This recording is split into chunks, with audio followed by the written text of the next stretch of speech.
Bienvenidos a Nuestras Voces. Esto es una producción, es un podcast original del Laboratorio de Cultura, Educación e Innovación Digital, aquí en la FES Aragón.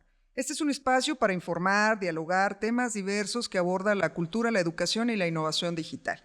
Este episodio vamos a hablar sobre conceptos de arte, poder y crítica social, y para ellos nos acompañan personajes que están estudiando el posgrado en Ciencias Políticas y Sociales, Estudios Políticos y Sociales de aquí de la Facultad de Aragón.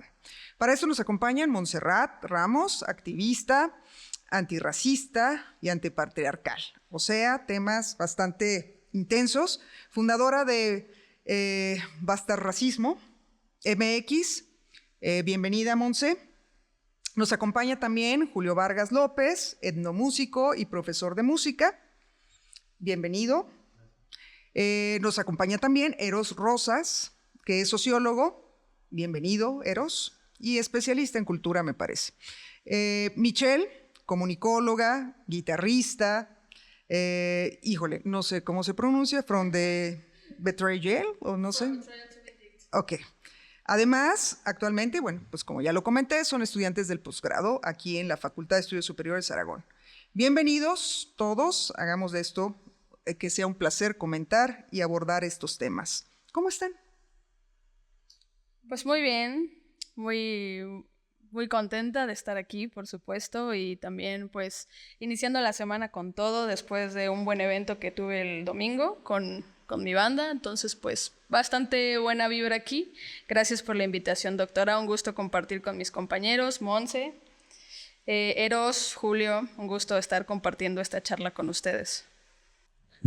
Sí, igualmente muy emocionada y agradecida por la invitación y también nerviosa porque creo que es un tema que tiene demasiados matices por tratar.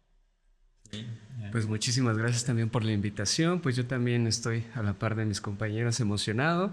Creo que acabamos de iniciar un buen posgrado, creo que acabamos de iniciar un buen tema que tiene que ver con esto de la crítica, el arte y la parte cultural y sobre todo la parte tecnológica. Creo que son 4 conceptos que de alguna manera se complementan y creo que es muy enriquecedor poderlos tratar el día de hoy y es un buen tema para debatir.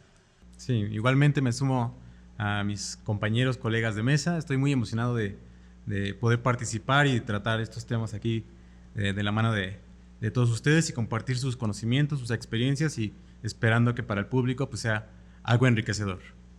Bueno, pues no se diga más, entremos en materia y bueno, vamos a sacar cosas que seguramente tendrán, como dices, Monse, diferentes matices y diferentes historias que contar, ¿no? Bueno, entonces, en este sentido, ¿qué relación encontramos entre el arte y el poder? ¿Qué piensan ustedes? ¿Cómo se da el arte al servicio del poder? ¿Qué piensan? Pues me parece que la categoría arte es sumamente compleja, sumamente problemática. Creo que hay demasiadas investigaciones, estudios en torno a ese tema, pero pues bueno, es sumamente pertinente porque poder analizarla, ya que pues nos involucra a todos. Yo creo que todos estamos involucrados todo el tiempo con el arte, todo el tiempo estamos escuchando música, estamos consumiendo algún tipo de producción audiovisual, artística, habitamos el arte también, ¿no? En espacios arquitectónicos, etcétera, y que pues bueno, es justamente un síntoma, por así decirlo, de cada época, de cada momento histórico, y que ahí es donde tenemos que ir pues cuestionando, no nada más pensarlo como un evento de entretenimiento, sino que ahí hay muchas cosas adentro que tenemos que poder ir desmenuzando. Y creo que una de las principales relaciones tiene que ver con lo elitista que puede llegar a ser como en general, en particular el arte, ¿no? O todas estas iconografías y todas galerías, etcétera, etcétera, etcétera, ¿no? ¿Qué podemos decir? Que hay críticos que dicen qué es arte y qué no es arte, cuál es el arte más valiosa que otra, pero también el hecho de que nos han demostrado que a través de todos los años, de todos esos años, muchos artistas se han pronunciado en contra de ciertos eventos que están suscitando a su alrededor, ¿no? Y se han pronunciado en contra de un poder específico Y también dentro del arte existe un poder, ¿no? No solo económico, sino también cultural, social y demás, ¿no? Entonces, creo que de ahí, de entrada, podemos ver que existe una cierta relación, no solo por el poder que puede estar intrínseco dentro del arte, sino también lo que critica el arte como tal. Bueno, creo que es muy importante, y bueno, mencionando lo que mis compañeros dicen, tomar en cuenta que el poder, en cierto sentido, se manifiesta a través de las materiales de producción artística, las limitantes que hay al acceso de la educación artística, de los medios de producción artísticos, y también de esto que se trata mantener un estatus social, mantener a una clase en cierto nivel, pues obviamente todo eso influencia la creación del arte, desde el arte de las élites hasta el arte de las clases bajas, como se le llama, ¿no? Pero no podemos hablar de una cultura dividida, más bien podemos o deberíamos entender la cultura como algo general, algo universal que simplemente se desprende según quién la realiza, quién la consume y hacia dónde va. Entonces creo que el arte y el poder están sumamente ligados, están sumamente relacionados y para entender uno necesitamos entender al otro. Creo que de alguna manera coincido con mis compañeros. El propio filósofo Nietzsche nos comentaba que el arte es el valor más alto de nuestra propia especie y creo que es interesante partir desde ahí, ¿no? El arte es polémico, el arte transfigura, el arte es inacabado, el arte es totalmente completo y creo que específicamente en el contexto mexicano pues podemos verlo a través de nuestro muralismo, ¿no? O a través de la propia universidad, los murales que están plasmados como Juan O'Gorman en la Biblioteca Central, los murales de Diego Rivera en el estadio y por ejemplo también al propio Siqueiros, ¿no? Creo que ahí está implementado parte de nuestra arte y parte del poder. Creo que el poder es muy importante porque no solo nos delimitamos a los murales, también el arte está configurado en la parte escénica, está configurado en el propio lenguaje, está configurado en la propia vestimenta, está configurado incluso en muchas otras áreas, otras especificaciones, ¿no? Entonces creo que el poder, de alguna manera, sería prudente interrogarnos, ¿el poder está dentro del arte? ¿El arte transfigura el arte hacia los sujetos?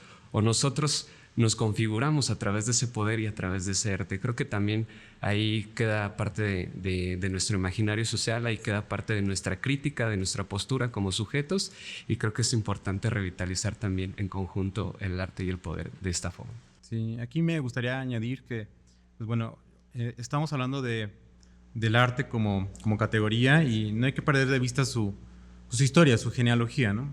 O sea, que tiene un lugar, un origen de nacimiento, porque de repente hablamos de arte como si fuera algo trascendente a todas las historias y a todas las culturas, y pues parece que no es así, ¿no?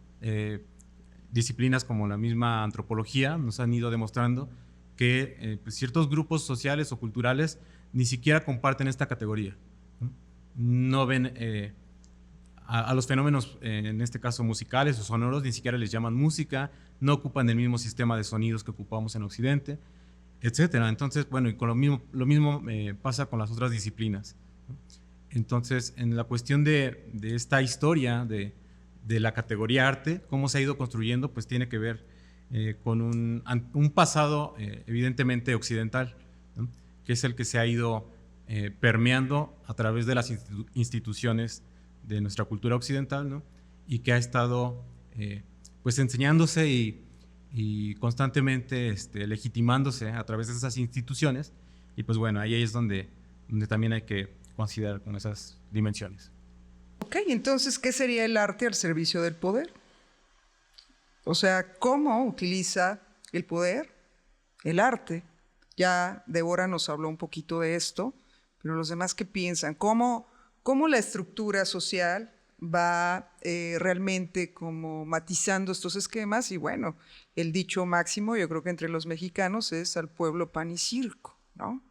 Y este circo pues se obedece a esta parte de todas estas manifestaciones. Hagamos, no sé, hoy por hoy creo que está de moda folclorizar algunos, no sé, espacios que antes eran justamente, como lo mencionabas, ni siquiera tomados en cuenta como arte. Y hoy creo que en el imaginario colectivo de América Latina, el Día de Muertos es cada vez más grande, pero no por lo que dicen los propios mexicanos, sino porque Disney hizo una gran mercadotecnia acerca de lo que, según para ellos, para nosotros representa el Día de Muertos, aunque finalmente digan, no es del todo complejo. Pero, ¿qué piensan?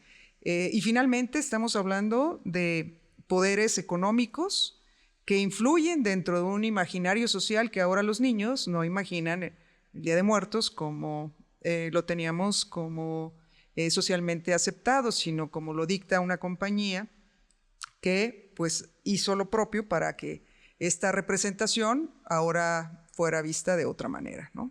¿Qué piensan de esto? Creo que en la parte cinematográfica, como también lo acaba de mencionar, creo que hay una desvinculación propia del arte y hay una desvinculación propia del poder. Creo que llevar a cabo nuestras prácticas sociales, culturales, como es el Día de Muertos, y llevarlo a esta parte cinematográfica, aparte de crear pues ciertas apropiaciones culturales, creo que también hay un fenómeno específico que es el consumo. La parte del consumo creo que hay que desvincularlo un poquito de las prácticas culturales, porque creo que están orientadas más a un tipo de ser, a un tipo de temporalidad, a un tipo de contexto y hay un tipo de estética de acuerdo al Día de Muertos. Creo que en esa parte, ese tipo de apropiación, como lo comento, es más de consumo, es más de difusión, pero no enriquece de alguna manera las particularidades que sobre todo hay en nuestro México. Podemos hablar de muchos Méxicos y podemos hablar de muchas formas de ser mexicano. Entonces creo que es importante evaluar y criticar también esta parte.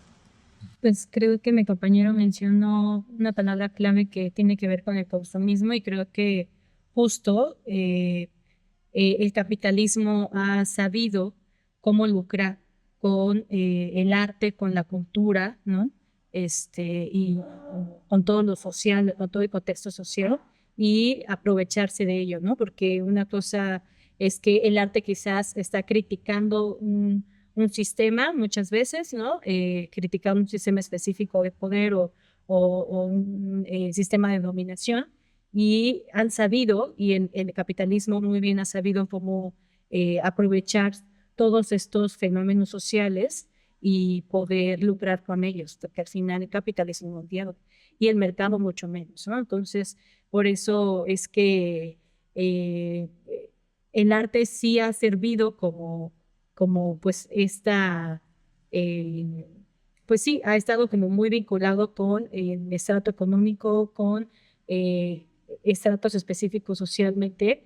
Entonces, han sabido cómo aprovechar el discurso y cómo hacerse pues del dinero de ellos, ¿no? O sea, muy bien lo platicábamos en algún momento, cómo es que un artista estando vivo, ¿no? Como fue Van Gogh, murió en una condición específica y meses después de que falleció, se vendió en una exageración su obra, ¿no? Entonces, creo que han sabido cómo lucrar con ello y bueno, lo vemos en todos estos en colecciones privadas, ¿no? O en las colecciones que ya han sido donadas, entre comillas, el altruismo, cómo está todo esto vinculado al final con el arte, ¿no? Pero todo no termina de ser elitista, porque al final, como mencionaba mi compañero Julio, pues no todo, porque existe una escuela que te dice qué es arte y qué no es arte. Bueno, yo creo que hay que también tomar en cuenta la actualidad. En este momento histórico el Estado ha perdido poder frente al mercado y obviamente necesita buscar medios para mantener la unificación o la unidad nacional, ¿no? Y creo que por eso se sirve del arte. El arte visto desde la cultura popular o desde el arte que va desde las clases dominantes hacia todos los demás sectores. Hablamos de esta exaltación de los valores patrióticos, nacionales, esta aparición o este boom del folclore, como le llaman, en todo tipo de mercadotecnia, ya sea desde playeras, ya sea desde accesorios del día a día. que traen ya todo esto integrado, esta identidad mexicana, y subrayo mexicana en el sentido específico del cliché. Bueno, esa es una forma en la que el arte puede servir a la hegemonía, por llamarlo así. También, pues como mencionan mis compañeros, hay que tomar en cuenta que no todo el arte se representa de esa manera. Siempre hay resistencia, hay negociación, y muchas veces dentro de esa resistencia y dentro de esa negociación ya hay una incorporación a lo que anteriormente iba en contra, se incorpora, ¿no? Es un proceso, yo creo, es un proceso. Depende también mucho del mensaje que se quiera dar a través del arte, pero siento que sí hay que considerar mucho eso, ¿no? El arte de quién y para quién, ¿no? Y yo creo que complementando lo que dice nuestra compañera, creo que también hay dos tipos de fenómenos o hay dos tipos de problemas que logro localizar dentro del contexto social. Uno es la simulación inclusiva. ¿A qué me refiero? Que este tipo de simulación, las grandes transnacionales o la mercadotecnia, pues ha hecho de la parte cultural o de la parte artesanal una venta, ha hecho un consumo. Yo recuerdo mucho que cierta tienda de prestigio dentro de las plazas comerciales, pues agarró unos tenis, ¿no? Agarró los modelos y los representó como propios de esta transnacional. Creo que ese es uno de los problemas que hay que debatir también en este aspecto, cómo las transnacionales se apropian de estas artesanías o de esta cultura que tienen estas comunidades y al final nos los venden como cierta inclusión, pero yo lo veo como simulación. Y el otro gran problema que tenemos con la parte artística y sobre todo con las prácticas culturales tiene que ver con el fenómeno de la gentrificación. Creo que también es un problema muy latente y muy importante por el que estamos pasando, por el que estamos atravesando, donde las prácticas culturales o lo popular cada vez se desvanece un poco más, ¿no? Porque están ganando terrenos más estas prácticas, pues elitistas, de alguna manera con mayor capital cultural, mayor capital, entre comillas, económico, pero creo que también es importante porque están dejando de incluir a esta parte cultural y creo que están perdiendo vigencia y creo que de alguna manera la gentrificación también es un punto importante en esto. Uh-huh. Bueno, aquí yo quisiera añadir, recuperando mucho de lo que mencionan, me hace pensar esta cuestión de que pareciera entonces que pues todo tipo de resistencia artística pues está destinada a ser consumida por el capitalismo, ¿no? Y creo que ya hay algunos autores que plantean justo de que nos estamos enfrentando a un momento histórico en donde ya la novedad, lo nuevo, pues en lo artístico ya no va a aparecer, ¿no? Que justamente cada vez vemos más refritos de una misma serie, se vuelve a producir la misma película, ¿no? Una nueva de Spider-Man, una nueva de cualquier éxito de los 80s, justo por esta dinámica de la industria cultural, ¿no? Que ya en algún momento autores como Adorno, Horkheimer, hablaban y criticaban sobre cómo el sistema, de forma vertical, ocupaba el arte, el cine, ¿no? La música como propaganda política, ¿no? Entonces había que poner ahí los focos, pero bueno, si nos ponemos como en esa postura a lo mejor tan pesimista, tan nihilista, pues tendríamos que pensar que, bueno, pues como artistas o como estudiosos de arte, ya tenemos como una dirección. Sin embargo, me parece que si tomamos como otras posturas, como la del filósofo Gilles Deleuze, que menciona que toda obra de arte siempre va a guardar algo de resistencia, ¿no? Ya sea contra un régimen político o contra sí misma, ¿no? Contra lo que la institución le dice, con lo que el poder le dice que no se puede hacer, el artista siempre va a tratar de transgredirlo. Ya sea a nivel de discurso, a nivel de una posibilidad técnica, el artista siempre está tratando de buscar una nueva forma de hacerlo. Y me puedo pensar en todo esto que comentan y ¿cuál sería el futuro del arte? Hoy, hablando de la globalización, en este sentido, creo que hay una parte en donde la sociedad está siendo aculturada, en donde hemos perdido identidad, en donde por estos procesos capitalistas, neoliberales, tenemos tendencia a realmente perdernos como sociedad en esta idea que teníamos de somos México, que lo mencionas, ¿no? pues lo vemos en las calles, lo vemos en las redes, lo vemos en muchos espacios en donde antes teníamos como esta unidad, ¿no?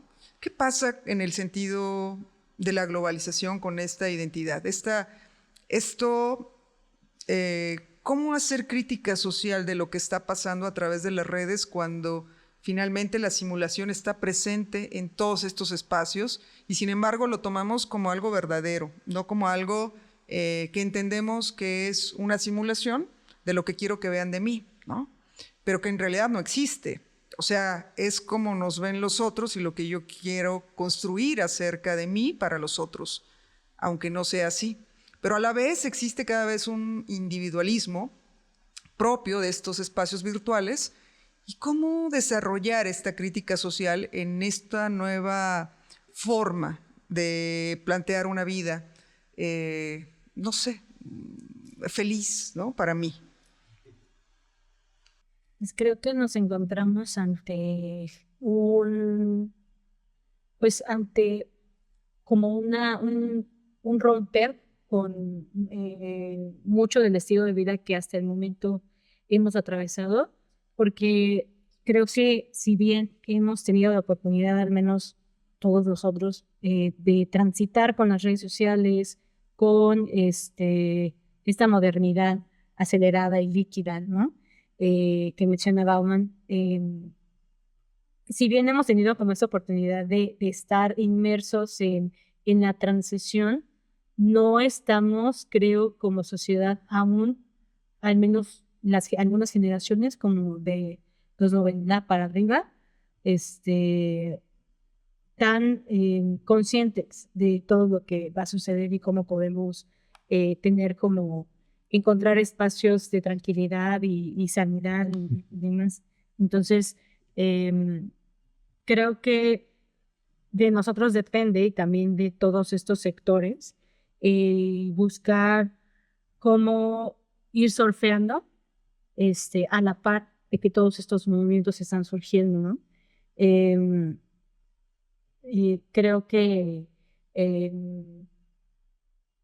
el término cultura o todos estos conceptos de cultura como los conocíamos, tenemos que estar abiertos a la posibilidad de pensarlos de una forma distinta, que ya no estamos, o sea, ya no vamos a regresar a hace incluso 10 años que se configuraba de una forma distinta todo. Ahora todo es mucho más, todo está al alcance de un clic, ¿no? El comprar algo está al alcance de un clic. En hacerte arte también incluso todo por medios electrónicos, ¿no? Ya no se ve, incluso el arte ya no se ve o se sigue viendo de la misma forma que antes, ¿no? Entonces... Bueno, creo que como hablando en este momento más como músico que como otra cosa, hablando como guitarrista de una banda cuyo género es difícil de comercializar, yo lo veo como algo que tiene tintes positivos y negativos. Negativos, ¿por qué? Porque considero que hay demasiada oferta musical en todas partes, de mucha calidad, y eso puede dificultar el tránsito de las bandas, o bueno, hablo específicamente de bandas, para darse a conocer. Ahora es mucho más difícil, si bien antes la dificultad era los medios para darse a conocer, ahorita la dificultad es que somos demasiados. El aspecto positivo que yo veo es que esto ha estimulado que aparezcan proyectos musicales, que aparezcan bandas, que aparezcan artistas que anteriormente se pudieron haber visto desmotivados por las dificultades para hacerse escuchar. Ahorita las plataformas digitales apoyan muchísimo la difusión de eventos, claro, siempre con su respectiva paga para aparecer en ellas, que bueno, no es tanto, pero implica ya una inversión, lo que hace pensar que no cualquiera puede estar en las plataformas digitales. Aunado a las condiciones que las mismas plataformas te ponen para entrar, tienes que cumplir ciertas características tanto en producción como en imagen. Entonces creo que tiene una balanza, o sea, tiene cosas positivas y cosas negativas. Habrá que saber hacia dónde guiarse, porque si bien para nosotros como una banda de metal es óptimo poder alcanzar muchos espacios y alcanzar, gracias a esto, muchos escenarios, también conocer a otras bandas que si bien están en la misma situación u otras que ya lo pasaron y te pueden apoyar, pues creo que es un arma de doble filo, ¿no? Creo que tenemos que aprender a discernir qué queremos hacer, qué mensaje queremos transmitir y a partir de eso trabajar en ello. O sea, como artistas ya tenemos otra responsabilidad, o sea, ya no es solamente hacer y esperar que de alguna u otra forma llegue. No, ya es concientizarse de que todo lo que hacemos va a llegar a todo el mundo. Entonces, pues, finalmente saber aprovechar las herramientas. Sí, es que la parte global, la parte tecnológica, pues una función principal creo que es tratar de comunicarnos, pero al final esta tecnología achica tiempos y achica distancias, ¿no? Para poder comunicarnos. Creo que es la parte importante de la tecnología, pero también lamentablemente la parte negativa es la globalización, ¿no? Cada vez la globalización, por más individuales que nos sintamos, como lo menciona el filósofo Byung-Chul Han, como lo funciona Bauman, como lo menciona también el propio Lipovetsky, en la era del vacío, creo que son libros importantes para leer en la parte contemporánea. Creo que por más individuales que nos sintamos, cada vez tenemos procesos de mismidad. Entonces, ¿por qué? Porque también la parte global, la parte del consumo, nos hace como sujetos reproducirnos en serie, nos hace ser parte de ese sistema y sobre todo se desdibuja la parte identitaria de los propios sujetos, ¿no? Yo creo que, y eso lo podemos ver claramente, ¿no? Con las nuevas figuras musicales, con las nuevas figuras literarias, creo que cada vez se vuelven más, sí son figuras representativas de estas áreas, pero también son figuras, ¿cómo lo podemos mencionar? Aspiracionales, ¿no? Cada vez queremos representar más ese tipo de rasgos, cada vez nos involucramos en querer ser estas figuras simbólicas también a la vez, y creo que es importante tratar de criticar, tratar de reflexionar un poquito más en ello, porque creo que sí nos está llevando la globalización a ser más procesos de mismidad, pero ¿dónde está la diferencia? ¿Dónde está la identidad? ¿Y dónde está el poder tratar de ya no involucrarse en todos estos efectos que nos ha traído? Sí, coincido, ¿no? Evidentemente creo que la tecnología siempre ha abierto este espacio de, entre comillas, democratización de los medios de producción, ¿no? O sea, hacer una obra antes, ya sea de música, pues implicaba muchos costos, mucho esfuerzo, y ahora pues se han abaratado justamente esos costos y pues toda la gente tiene, o bueno, no toda, pero sí una gran mayoría tiene acceso a, o pudiera tener acceso a estas herramientas.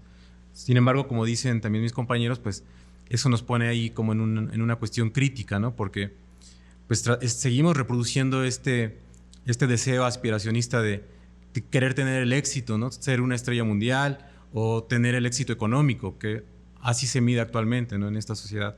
Entonces yo creo que habría que, como artistas, volver a replantearnos cuál sería la finalidad del arte, ¿no? Y si buscáramos alguna estrategia, yo creo que en la misma creación está la respuesta, ¿no?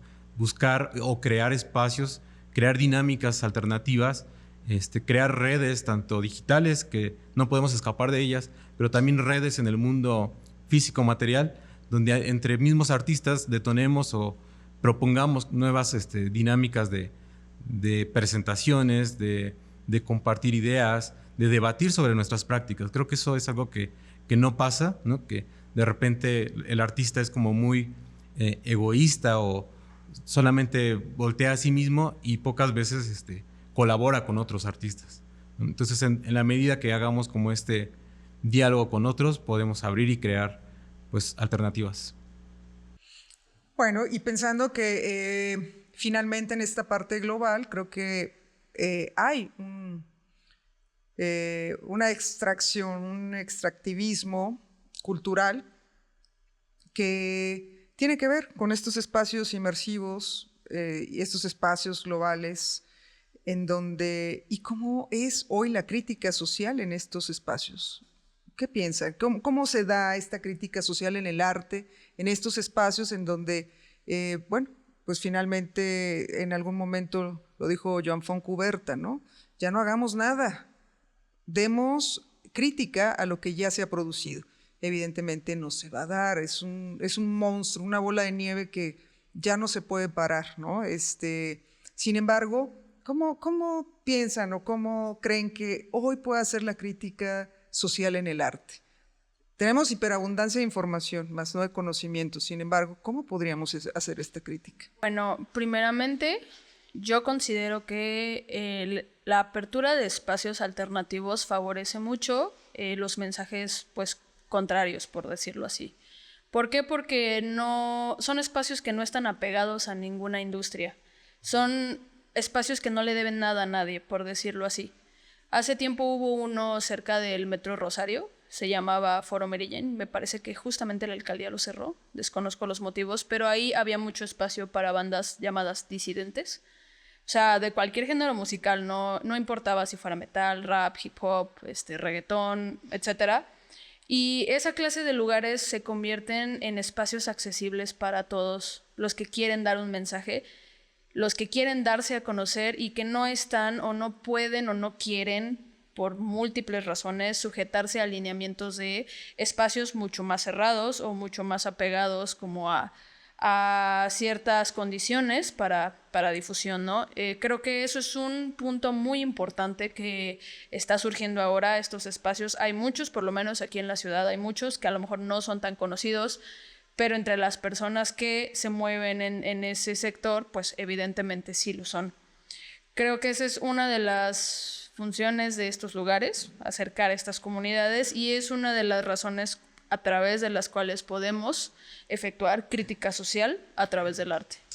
Yo creo que incluso las redes sociales, pues, si bien nos pueden acercar, como hemos estado platicando y comentaron, como este doble efecto de la globalización, de pues mantenernos informados, conectados y a la vez estamos más aislados que antes, ¿no?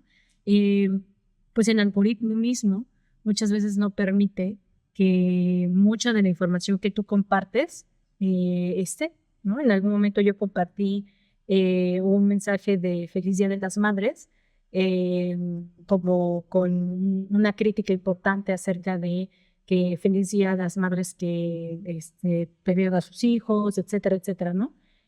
Y me eliminó la foto, e incluso ya tengo creo que como que te dan 3 strikes, ¿no? Para que ya te analizan, ¿no? Ajá, te analizan. Entonces ya tengo una por esa foto, porque venía un mensaje, o sea, venía la palabra desaparecidos,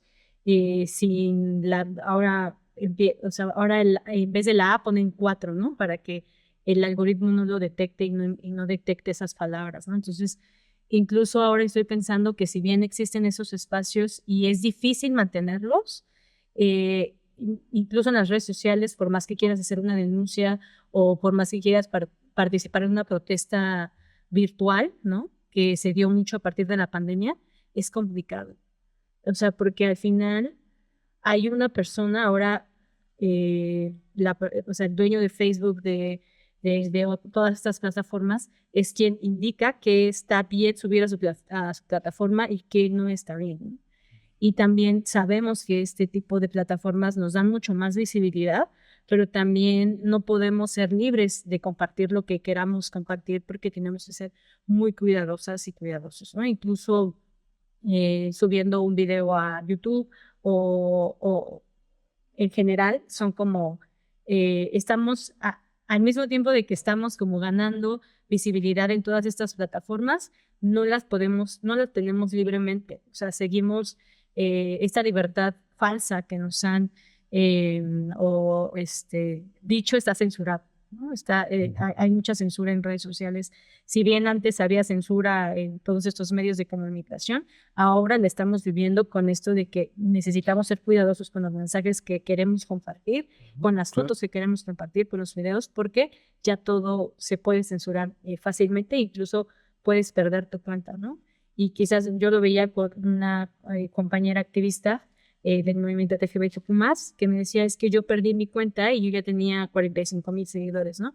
En la que denunciaba muchas cosas arbitrarias y era como complicado, bueno, volver a mantener como esa visibilidad que ya tenía 45,000 vistas, ¿no? Al menos aseguradas. Entonces, creo que si bien existen todos esos espacios presenciales, pues quizás hay que darle como más visibilidad a lo presencial nuevamente. O sea, ahora sí que si bien las redes nos pueden ayudar, podemos tener mayor visibilidad estando a la par con otros compañeros y evitar que el algoritmo pues te vea, ¿no? Porque al final ya no sabemos, con tanta información que estamos compartiendo de nosotros, ya no sabemos si alguien o en algún futuro nos vaya a analizar como la cabecilla de algún movimiento social, no lo sabemos. Sí, exactamente. Creo que hay demasiada información hoy circulando a través de las redes sociales.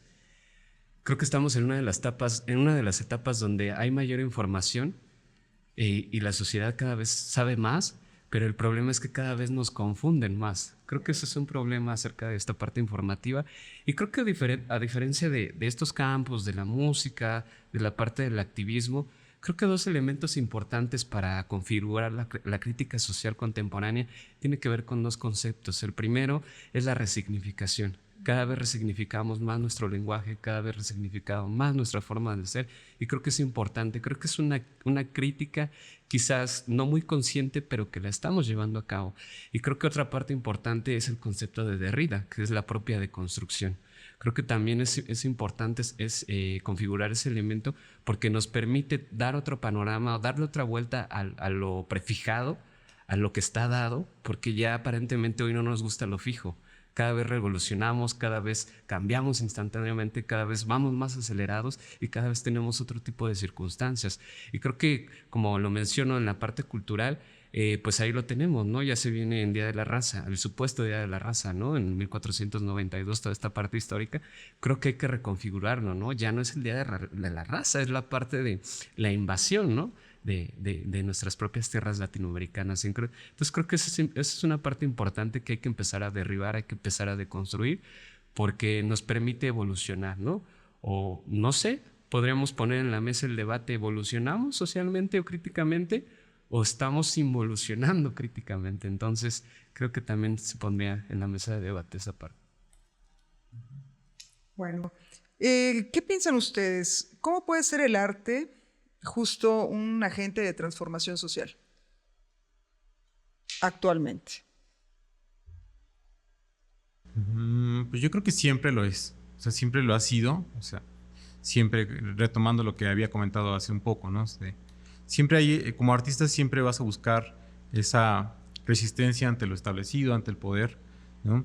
Actualmente, pues, creo que es un poco complicado como luchar en los terrenos digitales, porque de repente parecen como que fueran inocuos, como que fueran tierra de nadie, pero pues son empresas, ¿no?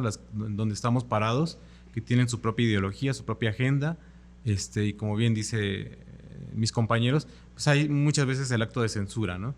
Todo el tiempo, desde lo legal, desde los derechos de autor, pues se va determinando qué va a visibilizarse y cómo se va a silenciar, y eso también tiene que ver implica en las producciones artísticas, ¿no? Porque, bueno, he visto, y también a modo de experiencia, que cuando uno quiere subir una pieza, un video, un cover, pues inmediatamente caen los derechos de autor, te lo eliminan y ya no existes, ¿no? O lo tienes que modificar o lo tienes que eliminar, ¿no? Entonces ahí pues ya hay una censura también del tipo artístico, independientemente de si tu discurso era muy contestatario o ¿no? Y que incluso los discursos contestatarios o de resistencia pues también tienden muy fácil a volverse un contenido más a consumir, ¿no? Detecta el algoritmo, ¿no? De que pues no estás a favor del sistema y te dice: mira, aquí tienes contenido, disfrútalo mientras te muestro tantos anuncios, ¿no? Entonces pues creo que ahí hay una problemática, y coincido con lo que hemos aquí platicado, de que pues habría que salir de las redes, ¿no? Habría que salir de las redes, ocuparlas de forma estratégica. Algo también favorable creo que es que cambian muy rápido, ¿no? Entonces, como tratar de ubicar y buscar esas fisuras, ¿no? Y a partir de ahí, pues movilizarnos, pero fuera de las redes. Como dice mi compañero, creo que siempre ha habido pues una crítica, siempre ha estado como en contra, ¿no? Por supuesto, el mercado actúa muy rápido, ¿no? El neoliberalismo ha hecho que, si bien ya existe una protesta social específica aquí, ¿cómo lo puedo ocupar, o cómo puedo ocupar todo este movimiento? Como lo que muchas veces se ha criticado en algún momento de la comunidad, bueno, del movimiento queer y todo esto, que todas las empresas ya empiezan a partir de junio a pintarse de colores y la bandera de arcoíris y demás. Entonces ya existe pues sí, incluso del movimiento feminista he visto una marca específica como a partir de marzo o a partir de febrero empiezan a subir playeras, ¿no? Conmemorativas del 8 de marzo con frases muy específicas y que se han ocupado y emblemas muy específicas de la lucha, ¿no? Entonces, creo que al final no podemos huir de todo esto que el capitalismo ocupa, ¿no? Para seguir alimentándose, seguir siendo visible y demás, pero si bien siempre ha existido como esta crítica y este símbolo, ¿no? de transformación social, sí lo ha sido y lo seguirá siendo, nada más que creo que debemos encontrar la forma en la que, como dice mi compañero, actuemos rápido, ¿no? Porque como bien se mueve todo aceleradamente, las redes sociales o todas esas plataformas cambian instantáneamente, tenemos que ver y como hacer alianzas estratégicas y específicas para poder seguir siendo visibles y seguir siendo una crítica, ¿no? Porque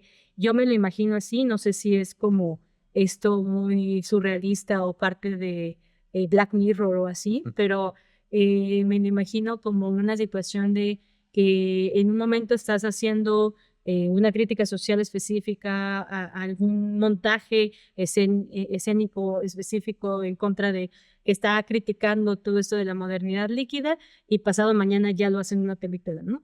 Y ya están lucrando con eso, etcétera, etcétera. Entonces, y creo que al final sí el poder se sigue valiendo de que muchos de los artistas necesitan sobrevivir en este mundo que tiene muy específicas los oficios, ¿no? Que tiene una lista de oficios que sí valen para el sistema y una lista de carreras y oficios que no valen para el sistema de la misma forma que un científico de datos, un economista, etcétera, etcétera, ¿no? Entonces, al final, estando en un mundo en el que necesitamos sobrevivir y existir, es difícil, ¿no?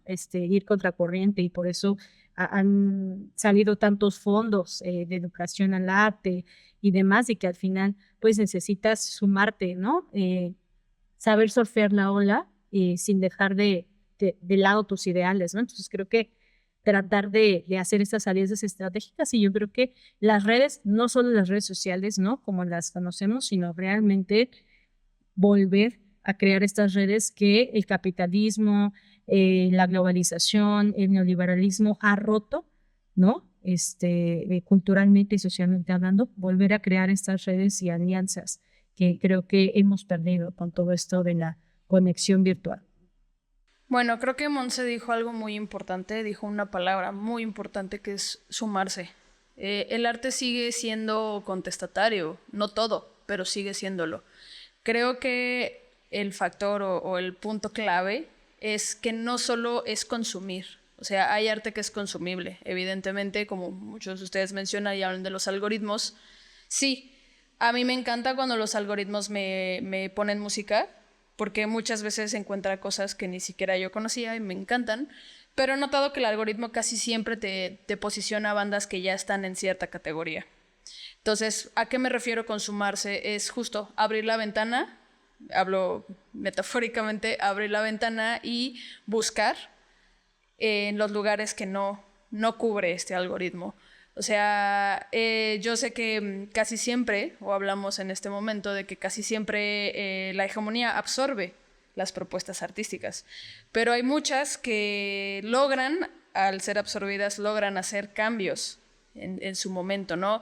Y hablo mucho justo pensando en mi tema de investigación, en las mujeres y su inclusión en el metal, pues evidentemente es un proceso que ha llevado años, pero pues originalmente el metal surgió o nació siendo machista y ahorita en el momento en el que estamos pues ya hay muchísimas bandas con mujeres a nivel internacional. Aquí en México pues considero que apenas está creciendo, pero ya estoy viendo y me satisface mucho ver ofertas musicales aquí en México donde las cabezas de carteles son bandas con mujeres. Va a venir apenas a finales de año, van a venir varias, 2 destaco, con mujeres al frente. Entonces yo veo que ya hay un cambio. Yo veo que las cosas no están estáticas. Y si bien al final el algoritmo te va a ofrecer, porque escuchaste música de metal con mujeres, toma, aquí tienes, ¿no? Está bien consumir eso, pero también asomarse a ver qué está a tu nivel local, ¿no? O sea, qué hay, qué está sucediendo en tu comunidad, qué está sucediendo cerca, en tu zona, en tu ciudad. Y eso, sumarse a estas propuestas y darles visibilidad, crecimiento, y así es como estas propuestas, estos mensajes pueden cambiar las cosas. Yo creo que reconfigurados ya estamos, ¿no? O sea, vamos en ese proceso de aún más reconfigurar nuestras prácticas, nuestras formas de pensar. Creo que una parte importante es por qué ahorita estamos dialogando esas reconfiguraciones. ¿A qué se asemeja cuando, por ejemplo, en los años 40, 50 aún no se podía? Creo que, por ejemplo, en los años 50 con la cultura del rock and roll, rompe esas prácticas, ¿no? En los años 60, también hay que recordar los años 60 con los movimientos hippies, con la revolución sexual. Creo que son partes importantes de reconfigurar nuestras formas de socializar, nuestras formas de estar. Creo que a mí me interesa mucho esta parte de los 60 porque nos permite ver cómo, por ejemplo, la parte sexual se reconfigura, ¿no? Cómo la parte femenina pues ya es más libre, ¿no? Yo recuerdo mucho la película de Los Caifanes, del cine mexicano. Una base importante de esa película es que las mujeres ya se atreven a ocupar minifaldas, ¿no? Ya están, digamos, de alguna manera, no promoviendo, pero sí saliendo a la luz otro tipo de imagen corporal. Entonces creo que esa parte es muy importante, ¿no? El movimiento del 68 creo que también es una postura frente al autoritarismo, frente a Díaz Ordaz, frente a lo que causó esta política muy certera, muy encerrada, las caricaturas que surgen a partir, ¿no? de todos estos movimientos. Creo que la crítica social arranca desde ahí, ¿no? Desde toda esta reconfiguración, y creo que es a lo que estamos llevando o lo que estamos actualmente diciendo. Sí, coincido, ¿no? Ahorita que estaban comentando todo esto, pues me pongo a pensar cómo estrategias, ¿no? de poder hacer crítica, ¿no? Creo que al menos a nivel digital, también recuperando lo que dices, Débora, es un poco nuestra responsabilidad también, de forma crítica, buscar estos otros contenidos, ¿no?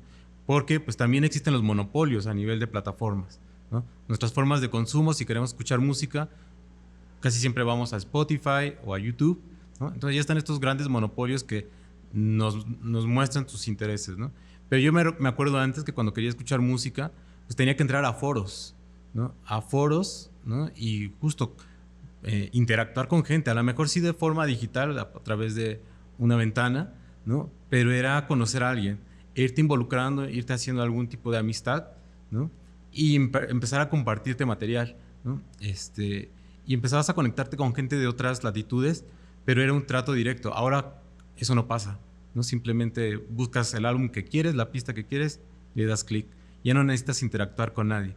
Entonces creo que habría que volver a profundizar un poco más allá de la superficie, ¿no? Y ahí buscar qué está pasando, porque creo que muchas veces también por el mismo tipo el ritmo de vida que tenemos, pues ya no nos da el tiempo de hacer eso, ¿no?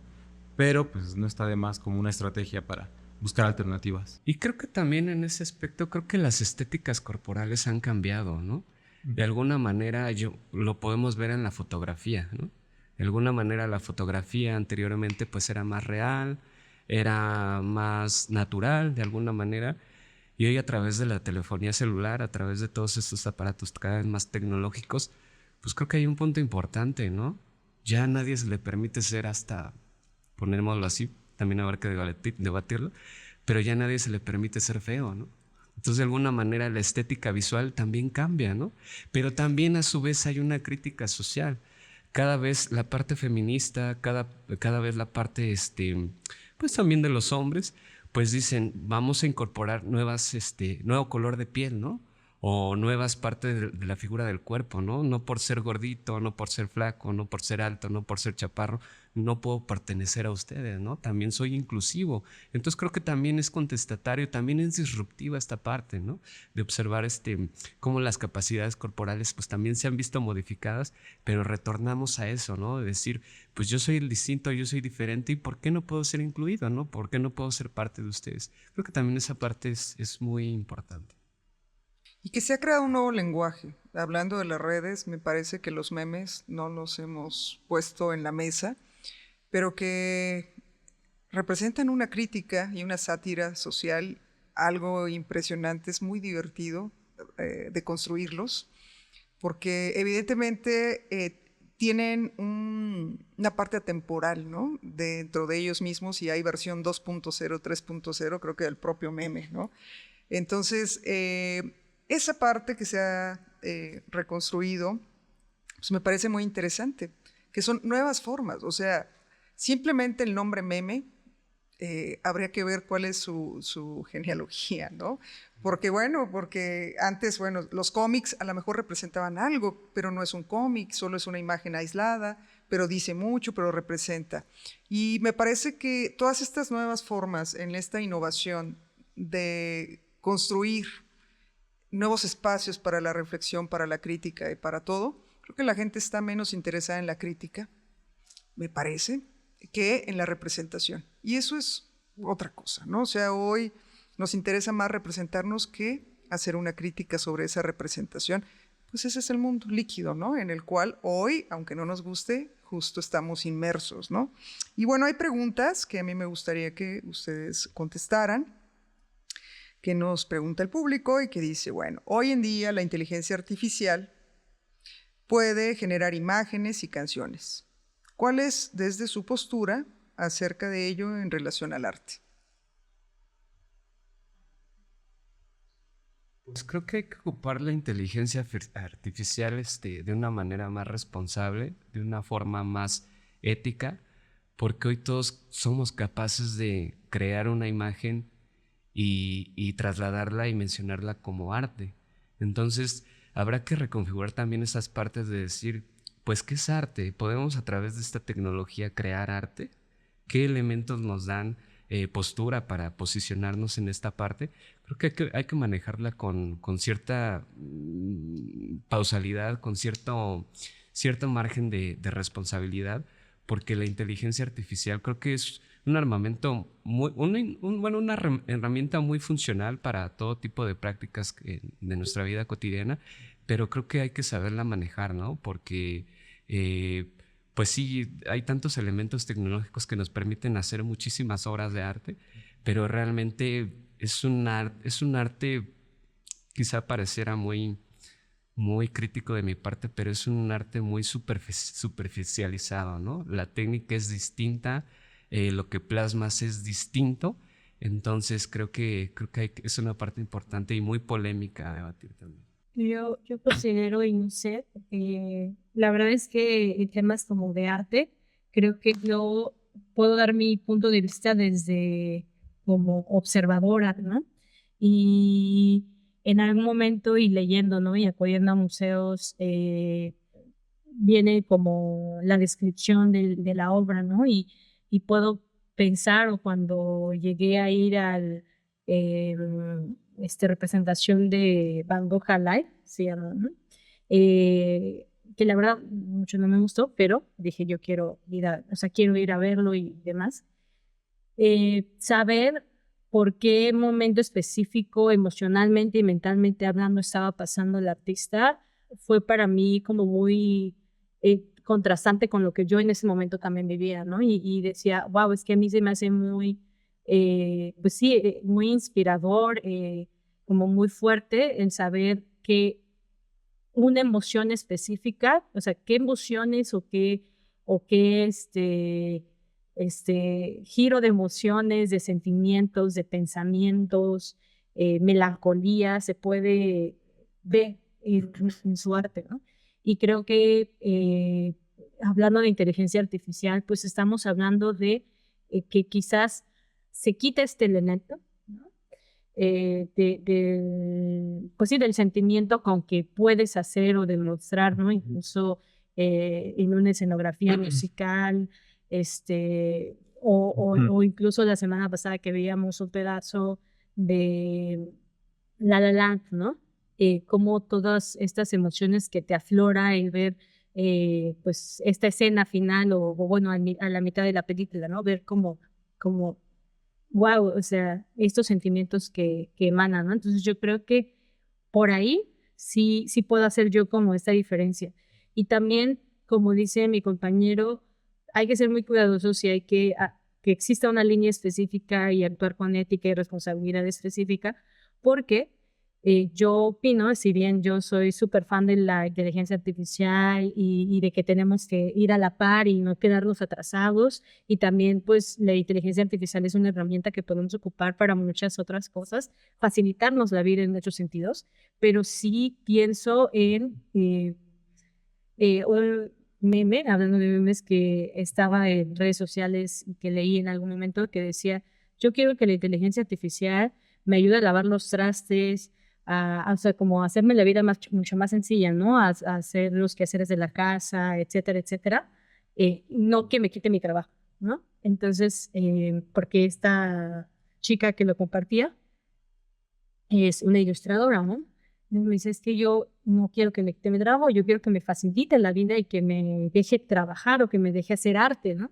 Entonces, creo que hay una línea muy específica entre lo que considero, bueno, también es muy subjetiva quizás, de lo que podemos considerar arte o no, y quién califica qué es arte o qué no es arte, y por qué una inteligencia artificial puede o no ser arte. Entonces, yo sigo muy en un debate conmigo misma sobre todo, todas esas estrategias que se han utilizado para hacer imágenes específicas. Incluso hubo un momento muy disruptivo, ¿no? De una imagen que hicieron con las especificaciones de una artista específica y que la plasmaron desnuda y fue hecha con inteligencia artificial.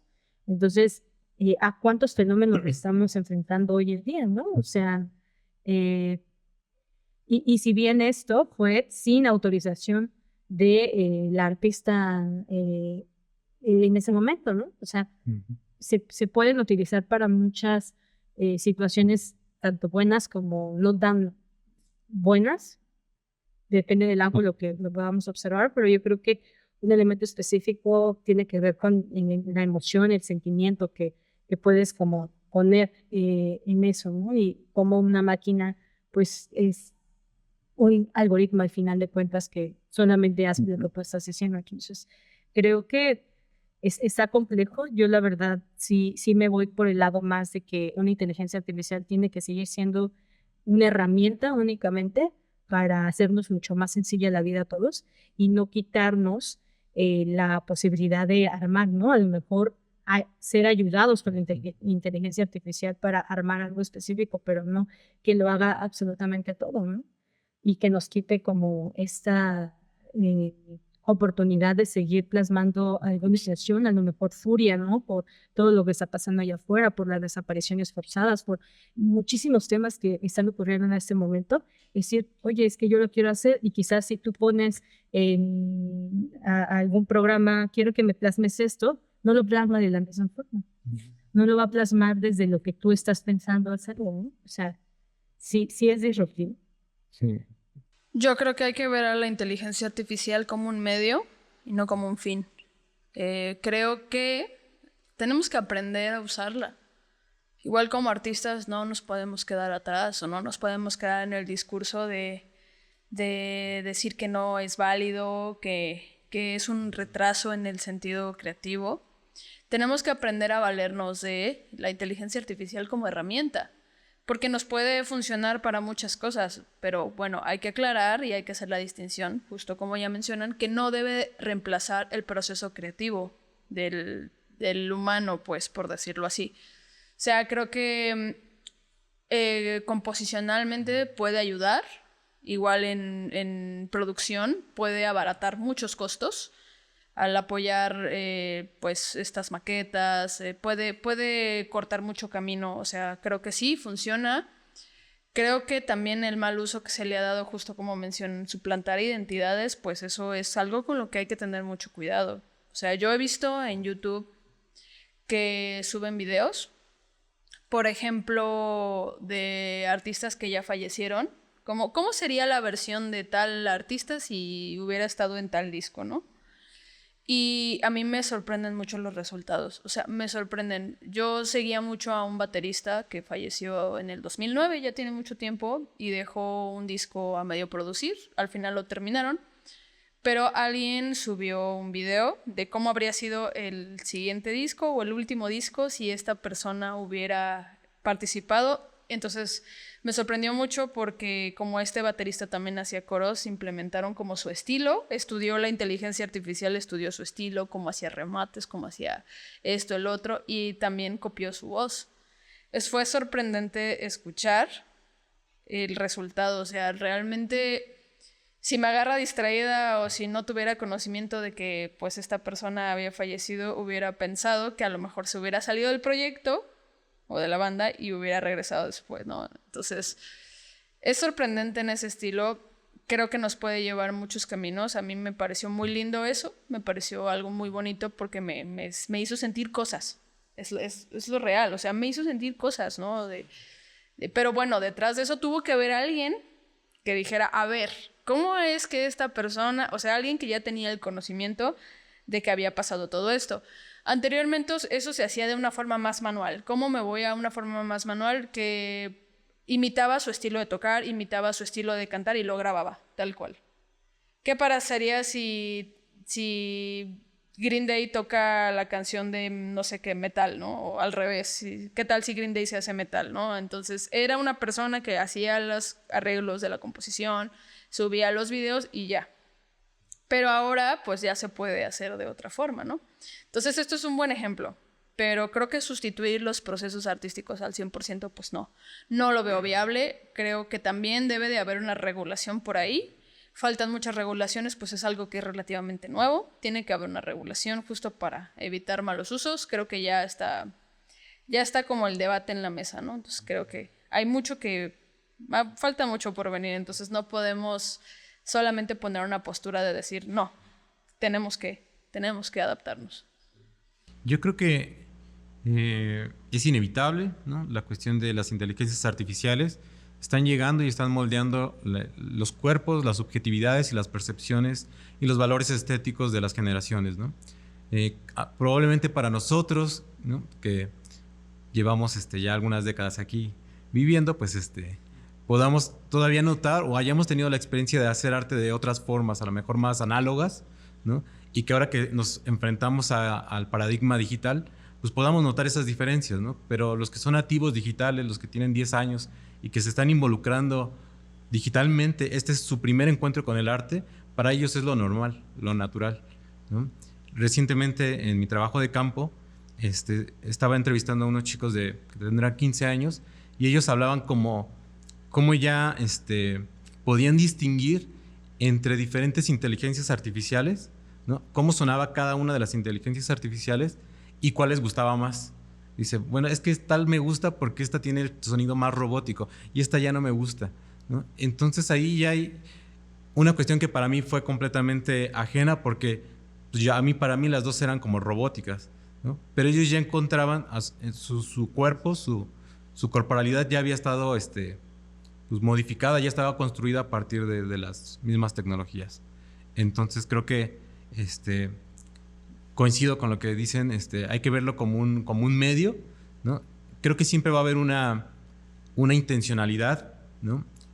Al hacer uso de estas herramientas, pero pues bueno, también, como dicen, se va a generar toda una pedagogía, una nueva forma de hacer arte a través de esto, que estamos por construirlo también, ¿no? Estamos en los albores de la educación digital artística, ¿no? Entonces, cómo crear prompts, cómo crear cómo programar, va a ser necesario para los artistas de esta generación y las que sigan. Pues muy interesante todos los temas que se han abordado, se ha ido el tiempo, pero creo que nos quedan muchas cosas por discutir acerca de todos estos procesos. A mí me parece también que creo que hay una brecha y que esa brecha generacional, pues ustedes son mucho más jóvenes que yo y la veo, ¿no? Sin embargo, bueno, pues siempre pensamos que toda época siempre fue mejor, ¿no? Entonces, hemos tenido la fortuna de pasar de la parte análoga a la parte digital y ahora a la parte de inteligencia artificial, y siempre pues es un recorrido bastante, si lo analizamos, bastante histórico en tan poco tiempo, ¿no?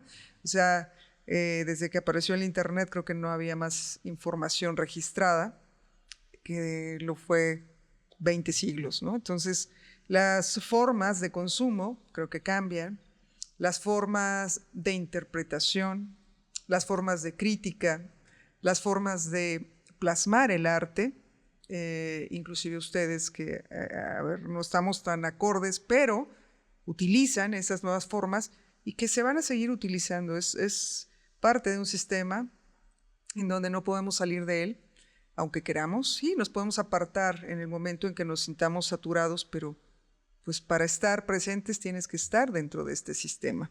Entonces ha sido como bastante enriquecedor verlo desde sus posturas, un grupo multidisciplinario en esta mesa.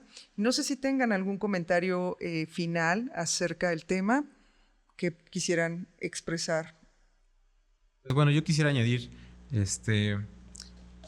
que a pesar de todo, de lo bueno y de lo malo, yo creo que hay más bueno que malo en el arte. No sé, siempre como profesor de música, pues es algo que me pongo a pensar, ¿no? ¿Qué les voy a enseñar a mis alumnos? ¿Cómo los voy a involucrar al arte? ¿No? Y muchas veces terminamos usando el arte como un espacio de catálisis, de poder, casi de una terapia, ¿no? Que es bien necesaria en este momento, de poder hablarnos, conocernos a nosotros mismos. Y creo que más allá de ser famosos y monetizar el arte, creo que eso es con lo que más me quedo, de poder compartir lo que yo sé sobre eso. Aunque también estaría bueno, ¿no? Poder monetizar.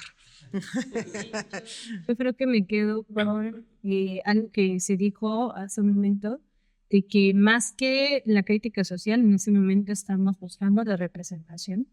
Y creo que no, o sea, que no hay que sumergirnos en una sola cosa, que creo que hay que seguir debatiendo, debatir absolutamente todo, criticar absolutamente todo y no quedarnos con la idea inicial, ¿no? Creo que actualmente, y yo soy parte, creo que del movimiento que está sucediendo ahora, que estamos tan sobresaturados de información que ya no sabemos ni qué es lo verdadero, ¿no? Entre comillas. Entonces, creo que la desconexión es una muy buena herramienta que yo he implementado para dejar de sentirme tan saturada de todo y seguir debatiendo absolutamente todo, criticar absolutamente todo y no quedarse con la idea inicial, buscar, y como dijo mi compañera Mitch, buscar en otros lugares, en otros sitios, en otros círculos, seguir buscando arte, ¿no? O sea, no quedarnos con la idea de lo que vemos en redes sociales, sino buscar y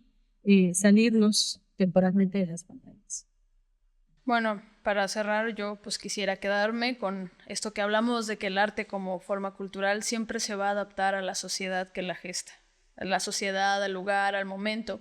Y pues el arte está cambiando, en todo momento está cambiando, ya no es lo mismo que el año pasado ni que el año antepasado, es más, incluso que el mes pasado, o sea, todo cambia, el arte cambia y nosotros también cambiamos, tenemos que cambiar con el arte y también saber hacia dónde queremos dirigirnos, justamente para que no nos lleve la ola. Creo que sí, lo importante y lo que retomo es buscar canales alternativos, no solo quedarnos con una cosa. Está bien tomar lo principal, pero también nutrirnos de canales alternativos nos va a permitir llegar y nutrirnos y conocer y crecer desde otras perspectivas. Sí, yo también coincido. Creo que en toda esta polémica del arte, del poder, la crítica y la parte tecnológica, creo que todos como parte social hay que aprender a incluir más, hay que aprender a visualizar más y sobre todo hay que aprender a tolerar más. Creo que estamos en un tiempo donde hay tanta multiculturalidad, hay tantas zonas artísticas. Creo que nos falta un poquito más en ello porque incluso no tocamos la parte de de la parte cultural o la parte del arte que está en rechazo, ¿no? Entonces creo que en nuestra vida cotidiana, a nuestros alrededores, en el transporte público, en cualquier espacio público, creo que podemos encontrar diferentes tipos de arte. Hay que aprender a localizarlos, hay que aprender a no subestimarlos, hay que aprender a entenderlos, hay que aprender a incluirlos y sobre todo entender esto, ¿no? Que somos totalmente multiculturales, no hay que quedarnos con una cuestión solamente fija o meramente dada acerca de la cultura, acerca del arte, y creo que todo es ya diversificado y creo que es la parte enriquecedora del tiempo actual. Bueno, pues muchísimas gracias, agradezco mucho a nuestros estudiantes de Estudios Políticos y Sociales del posgrado de aquí de la Facultad de Estudios Superiores Aragón por acompañarnos en este día a Nuestras Voces. Compartimos sus opiniones sobre estos temas. Muchas gracias a todos los que nos escuchan, a los que estén pendientes de Nuestras Voces, de nuestras redes sociales. Aparecemos como @Nuestras Voces para que sepan cuándo y dónde. Este episodio, además de estar en un espacio como YouTube, recuerden que estamos en medios como Spotify, Amazon Music, Apple Podcasts. Esto fue Nuestras Voces y nos escuchamos en el siguiente episodio. Hasta la próxima.